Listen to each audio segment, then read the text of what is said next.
ఆరోగ్యాభిలాషులకు నమస్కారం. మిత్రులారా, మనకి ప్రాంతాలతో కానీ మతాలతో కానీ ఎటువంటి సంబంధం లేకుండా అందరూ అన్ని దేశాల్లో వాడేటువంటిది పసుపు. ఆ పసుపు గురించి మనం తెలుసుకోవాలంటే ఉదయం గడపకు రాసుకునేటువంటి మంగళప్రదంగా పసుపు రాస్తాం. అలాగే ఆడవాళ్ళు ముఖ సౌందర్యానికి ముత్తైదువులు వాళ్ళు కూడా ముఖానికి కాళ్ళకు పసుపు రాసుకుని స్నానం చేస్తారు. మళ్ళా మనకి చర్మ రోగాలకి, మళ్ళీ మనకి బ్యూటీ సంబంధించిన విషయాల్లోనూ అన్నిట్లో కూడా కనీసం వెజిటేరియన్ నాన్ వెజిటేరియన్ కూరల్లో కూడా వండుకోవడానికి పసుపు అవసరం. ఇంకా అది ఆవిరి పట్టడానికి కూడా పసుపు అవసరం. ఇలా చూసుకుంటూ వెళ్తే కనుక మన దైనందిక జీవితంలో పసుపు అనేది చాలా ముఖ్యమైనటువంటి స్థానాన్ని ఆక్రమించుకుంది. అటువంటి ఆ పసుపు మొక్కలను మనం ఎలా వేయాలంటే కనుక మనకి సాధారణంగాని మనం తొలకరి వానలు పడితే అంటే జూన్ ఈ నెలలో మనకి వానలు పడినప్పుడు మనకి ఈ దుంపలు తయారవుతాయి. అందులో తల్లి దుంపను పక్కన ఉంచుకుని మనం ఈ వేరే పక్కన ఉన్నటువంటి ఈ చిన్న దుంపలన్నీ కూడా మనం దాన్ని పసుపుగా తయారు చేసుకుంటాం.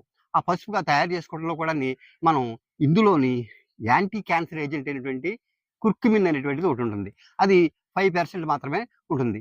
ఆ 5% ఉన్న దాన్ని మనం ఎట్టి పరిస్థితుల్లో పోగొట్టుకోకూడదు. ఎందుకంటే కనుక ఇప్పుడు ఎక్కడ కూడా ప్రపంచం అంతా కూడా క్యాన్సర్ ప్రపంచం ఎక్కువగా ఉంది.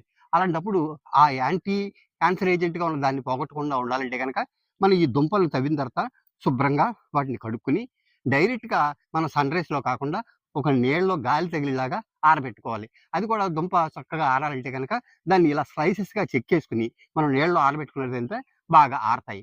అవి ఆరిన దాన్ని మళ్ళీ కొంతమంది వాటిని ఉడకబెట్టి వాటిని పసుపు అందంగా రంగు రావడం కోసం ఉడకబెట్టి పౌడర్గా ఆడతారు.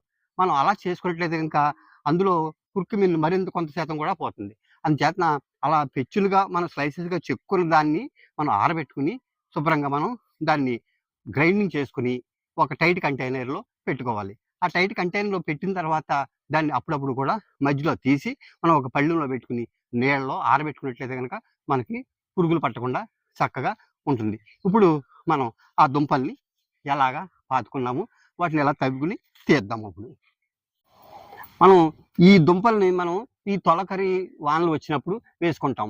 అది సుమారుగా 8 నెలలు అంటే కనుక మనం ఏప్రిల్ మే నెలలకి అది చక్కగాని పంట తయారవుతుంది. ఆ పంట తయారైనప్పుడు ఇలా మొక్కలు ఇలా ఎండిపోతాయి. ఇలా ఎండిపోయినట్లయితే కనుక వాటిని మనకి మొక్క లోపల దుంపలు తయారైనటువంటి అనమాట. కానీ ఇప్పుడు జూన్ నెల వచ్చింది, తొలకరి వాళ్ళు పట్టడం వలన మరలా ఎండిపోయినప్పటికీ కూడా మళ్ళీ మొలకలు వచ్చేస్తున్నాయి. కానీ ఇప్పుడు మనం మీకు వీడియో చూపించడం కోసం వీటిని తవ్వి తీస్తున్నాను, చూడండి.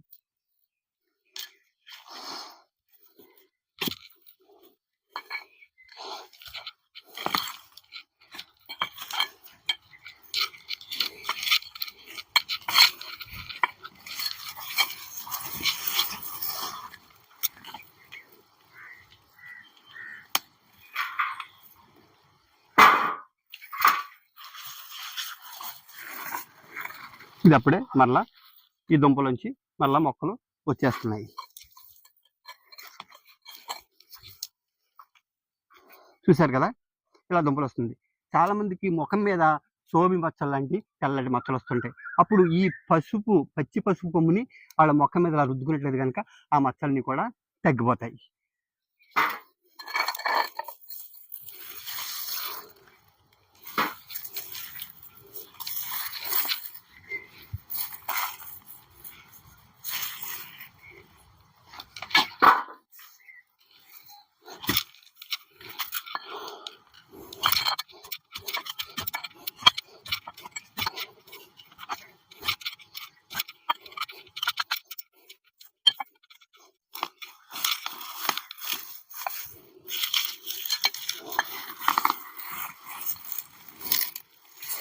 చూసారు కదా, ఇప్పుడు దీనిలో ఉన్నటువంటి